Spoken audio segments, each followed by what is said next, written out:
당신이? 뭐야 이게 지금?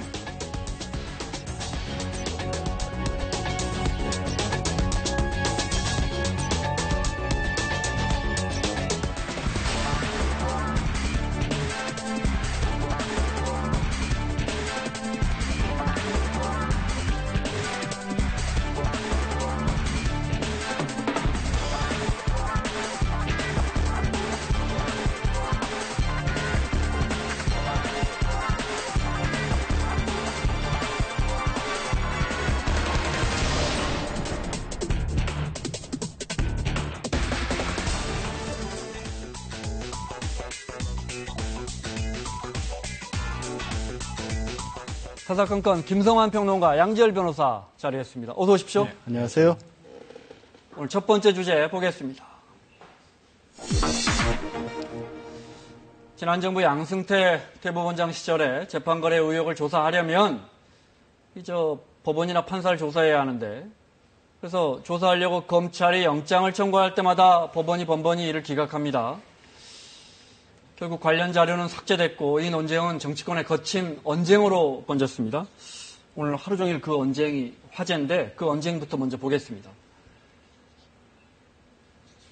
이미 진행된 재판 결과를 놓고 당 부당을 국회에서 의논하는 것은 저는 맞지 않다고 생각합니다. 예, 됐습니다. 안 받겠습니다. 다음 질의는 존경하는 중앙대 원장.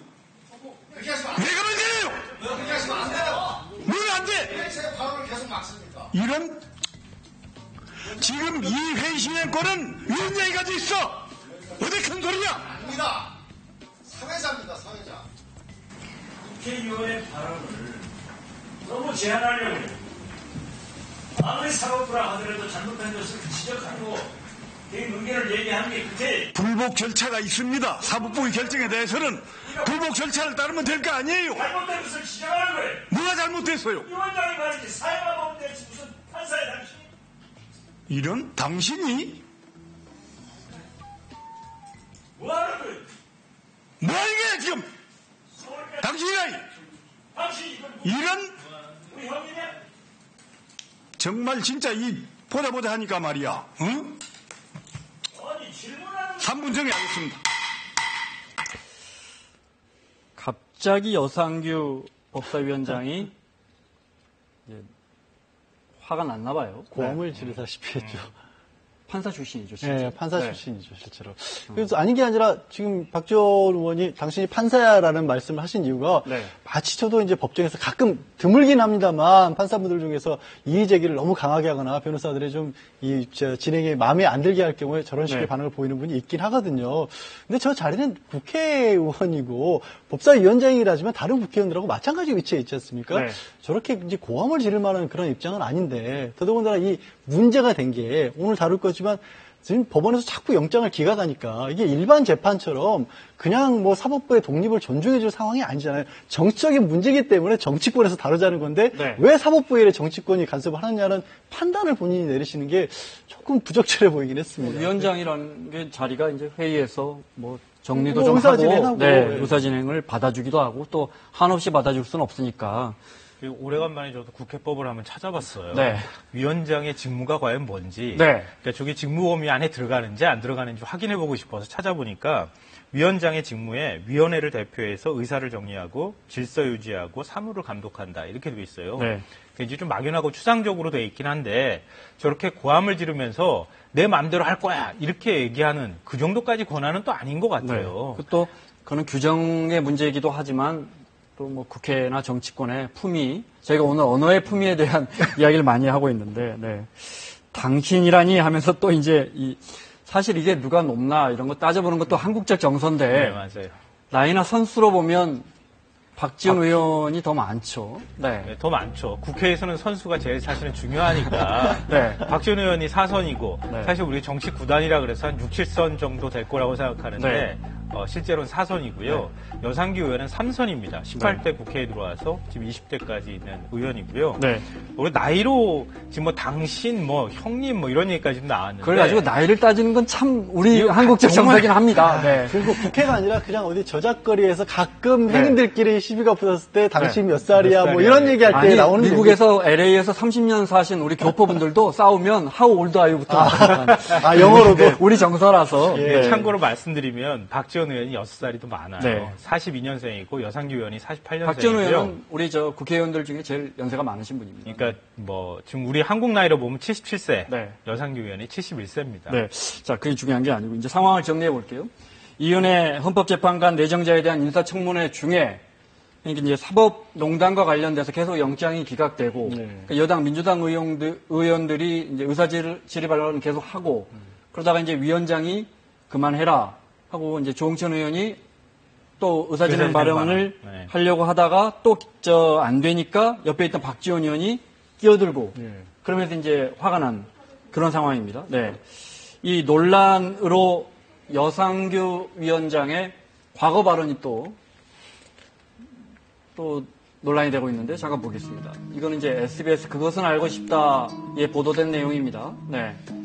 여기서 판결이라는 건 과거에 이제 고문받아서 간첩 조작 사건에 1심 판사가 여상규 당시 판사였습니다. 그때 무기징역을 선고했다가 이제 재심에서 고문으로 이제 무죄로 드러난 사건에 대해서 어떤 입장입니까? 그걸 왜 물어보느냐?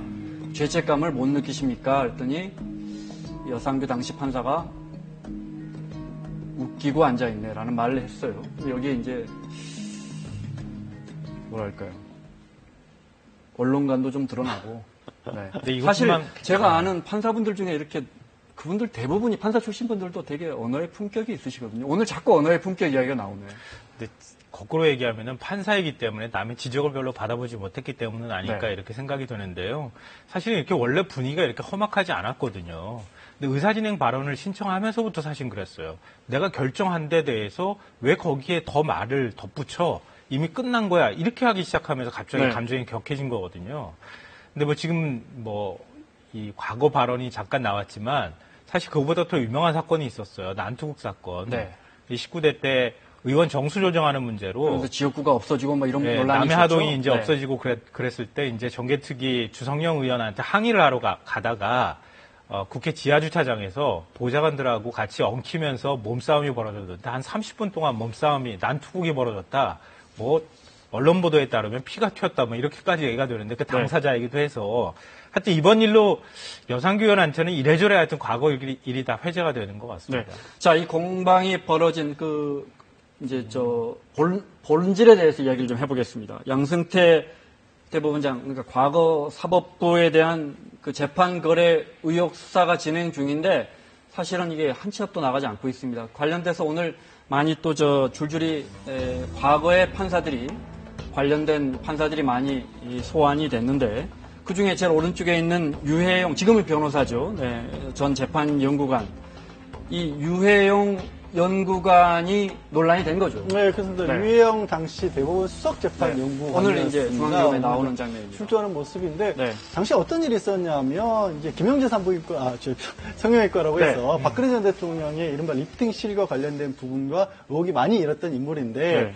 그분이 자기가 특허를 낼 리프팅 실과 관련해서 다른 사람들이 사용하지 못하도록 소송을 하고 있었는데, 그 소송을 청와대가 도와주려 했었던 의혹이 있다. 네. 그리고 그 소송 관련된 자료들이 다 청와대에 건너갔다더라라는 부분을 들여다봤는데 그게 지금 보신 유해영 변호사 당시에 대법원 수석재판연구관이었던 사람을 통해서 나간 게 아니냐라는 네. 의혹을 이제 검찰이 가지고 그 부분을 확인하려고 했는데 그 거듭해서 그걸 확인하기 위한 어떤 영장들을 청구를 했는데 명장이 매번 발부가 기각이 됐던 겁니다. 네. 그래서 왜 자꾸만 이런 부분들이 법원에서 보수적으로 나오는 거냐. 이거는 사법농단 내지 재판거래 의혹에 대해서 비협조적으로 나오게 게 아니냐. 제 식구 감싸기 아니냐라는 네. 지적이 나오다가 오늘 고성까지 이어진 겁니다. 만에 하나 진짜로 그 의혹이 사실이라면 어휴, 사인과 어마어마한- 사인 간의 재판에 청와대가 내 측근이고 내가 대통령이 잘하는 사람인데 법원에 어떻게든 뭐 압력이랄까요? 연락을 해서 그 사건 좀 챙겨봐요. 이랬다면 정말 그건 큰일인데 그건 어디까지는 아직 드러난 건 없습니다. 네.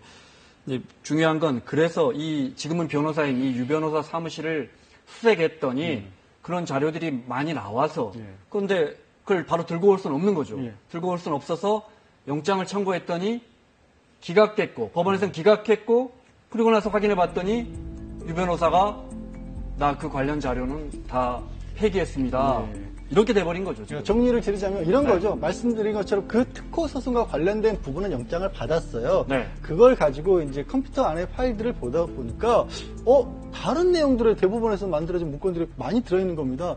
원래 이건 가지고 나올 수 없는 건데 지금 가뜩이나 문건 유출이 된 거고 청와대에 혹시 전달됐나 의혹 부분을 네. 보고 있는데 문건들이 또 있으니까 야 그렇다고 한다면 이런 부분도 우리가 들여다볼 필요가 있겠다고 해서 법원에 보겠습니다 하고 영장을 다르지 그 부분에 관해서 청구를 한 겁니다. 왜냐하면 별건이니까 어디까지 네. 법 절차를 지킨 거죠. 네. 그런데 법원에서 야 이거는 영장 발부 사항이 아니야라고 계속해서 기각을 하다가 결국 이제 오늘 국회에서까지 어제 이제 사단이 벌어진 거죠. 네.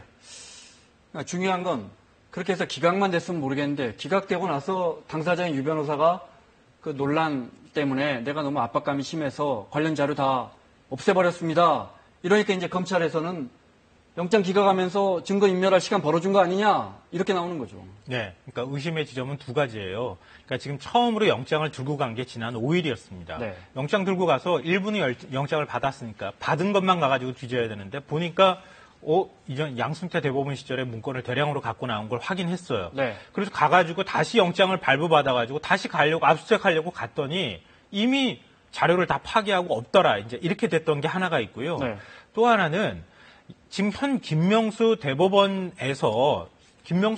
쪽에 있는 법원 행정처 인사가 지금 그 유해용 지금 현재 변호사죠. 네. 전 수석 재판 연구관하고 통화를 했다고 하는 사실이 확인이 된 겁니다. 근데 그러고 나니까 현재 대법원에서도 그 자료가 파기되는데 일정 부분 소통한 거 아니냐. 이렇게 두 가지 지금 논쟁거리가 생겨난 겁니다. 네. 자, 그렇다면 당사자인 유해용 변호사는 왜 그 중요한 논란이 된 자료를 이 와중에 폐기해버렸을까요? 본인의 이야기 들어보겠습니다. 제가 그 부분에 대해서 추궁당할 것이 너무 심리적인 압박감이 커서 그리고 또 대법원에서 회수를 요청한 상황에서 제가 좀 입장을 표시하기 난처해서 그랬던 것 같습니다. 그 오해받으실 거 알면서 왜 주변에 이메일을 보내신 건지. 형사소송법에 엄연히 피의사실 공표가 있습니다. 이 사건에 대해서 검찰의 수사 상황이 거의 실시간으로 언론에 공개돼서 저는 조사를 받기 전에도 마치 엄청난 범죄자로 기정사실화되는 상황에서 제가 억울한 처지를 주변 사람들한테조차도 호소하지 못한다는 것은 공정하지 않다고 저는 생각합니다. 자, 나에게 관련 자료가 잔뜩 있는데 검찰이 달라고 하니까 너무 부담이 돼서 그냥 폐기해버렸다는 거예요? 어떻게 보셨습니까? 과연 저게 이제 설득력이 있을 것인가 이게 문제인데요. 자료를 그만큼 대법원에서 생산한 자료는 대법관들이 재판을 하는데 필요한 이제 자료들이었을 거 아니에요. 네. 왜냐하면 수석 재판 연구관이라고 하는 게 네. 그 대법원을 보면은 대법관만 있을 거라고 생각하시지만 그렇지는 않고요. 재판 연구관들이 굉장히 많습니다. 대법관 한 명당 한 3명씩 있고요. 공동재판 연구관까지 포함하면 한 100명 정도 됩니다. 근데 수석 재판 연구관은 그 재판 연구관을 총괄하는 인물입니다. 그렇기 때문에 온갖 판결문과 관련되어 있는 자료 이런 것들이 다 수석 재판 연구관을 통해서 네. 대법관들한테 올라가는 거거든요. 네. 그 자료를 갖고 나왔다는 거예요. 그러니까 굉장히 예민한 내용들이 많이 포함되어 있을 수 있는 자료라고 하는 건데 그걸 본인이 이거 어디 폐기하지 않고 내가 계속 갖고 있겠습니다라고 해서 서약서까지 썼는데 네. 본인이 그걸 폐기를 해버렸다는 겁니다. 근데 본인 스스로는 과거에 추억을 계속 유지하고 싶어서 갖고 나왔다 이렇게 얘기를 하고 있는데 네. 그게 과연 추억으로 설명될 수 있는 일인지 네. 또 본인이 이 자료 폐기하지 않겠다고 서약서까지 썼는데 폐기했다는 얘기는 결국 그만큼 예민한 내용들이 네. 여기에 있다고 우리가 추정해 볼 수 있다는 것이죠. 네.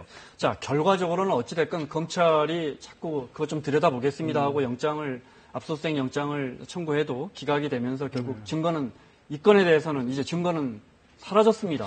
근데 중요한 건 그동안에도 계속해서 검찰이 들여다보겠다는데 법원 입장에서는 계속 기각하고 있는데 10건 중에 9건이 기각됐다면서요? 그러니까 이게 완전히 뒤집어진 거예요. 뭐가 뒤집어졌냐면 보통 압수수색 영장 같은 경우에는 사람이 어떻게 보면 신체를 구속하거나 이런 건 아니기 때문에 어지간하면 발부를 해줍니다. 그러니까 10건에 9건은 발부를 해주는 게 정상인데 이 경우에는 10건에 9건이 기각이 돼버렸어요. 네. 그리고 이게 기각되는 사유들도 보면 야 이거는 뭐 부적절할지언정 불법이라고 보기가 좀 어렵다. 뭐 이런 얘기가 이번 사건 같은 경우 그랬었고요. 그년에 보면 아 이거는 법원이 자발적으로 자체적으로 협조를 해줄 것 같은데 왜 굳이 영장을 청구를 하냐면서 기각을 시킨다거나 아니면 이게 들여다봐서 뭔가 범죄 사실이 있어야 혐의를 소명할 수 있는데 이게 아무것도 특정이 안 됐으니까 못하겠다. 다른 압수수색 같은 경우 저도 이제 뭐 그런 주변 일들이 있을 거 아닙니까? 거기에 대해서 이의 신청을 해본 적이 없거든요. 왜냐하면 통상적으로 법조계에서 압수수색에 발부가 되니까. 협조적으로 나가는 게 오히려 이 앞으로 검찰이나 법원의 수사나 재판에 도움이 된다 내지는 좋은 인상을 준다라는 거였는데 법원에서는 굉장히 까다롭게 그야말로 원칙을 지켰단 말이에요. 앞으로 다른 재판에서도 그렇게 하는지도 한번 봐야겠어요. 네. 이른바 사법농단 수사, 과거 말씀하신 그런 박 전 대통령 관련해서 그 성형외과 뭐 그런 것부터 시작해서 우리가 알기로는 뭐 정교조 사건도 있고 특히 강제징용 소송. 그럼 뭐 대법원에서 아직까지도 판결 안 나고 있지 않습니까? 그죠? 네. 한 발짝도 앞으로 나가지 못하고 있거든요. 이제 어떻게 합니까? 계속해서 영장은 판사들이 발부해 줘야 되는데 판사들 입장에서는 또 자기들 조직의 일이란 말이에요. 그래서 계속 기각하고 있어요. 어떻게 할까요? 그래서 이제 답답한 마음에 조홍천 의원이 이번에 국회에서 질의하다가 그 사단이 나게 된 거 아닌가 싶은데요. 그러니까 지금 문제는 그런 것 같아요. 그러니까 지금 재판을 하는 사람, 판단을 하는 사람이 꼭 범죄 혐의를 받고 있는 사람하고 일치하고 있다는 거예요. 그럼 이런 경우에는 어떻게 해야 될 것인가. 그래서 특별재판부를 만들어야 된다. 이런 얘기까지 지금 나오고 있는 상황이거든요.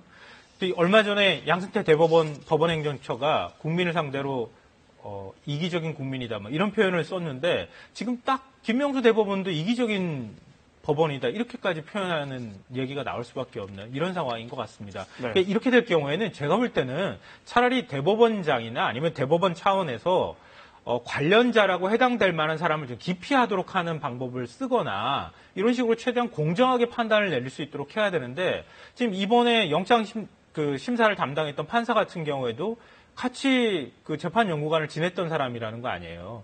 그러니까 그런 사람들이 판단할 때는 뭔가 사감이 끼일 수 있잖아요. 그런 것들은 최대한 배제하는 방향으로 뭔가 할 수 있는 방법은 없을까? 좀 한번 방법을 좀 찾아봐 줬으면 좋겠습니다. 네. 그 영장을 기각한 현직 판사가 유 변호사와 같이 예전에 법원의 한 방에서 근무했다. 그렇습니다. 알겠습니다. 자, 사사건건 양지열 변호사, 김성환 평론가와 함께하고 있습니다. 오늘 두 번째 주제 보겠습니다.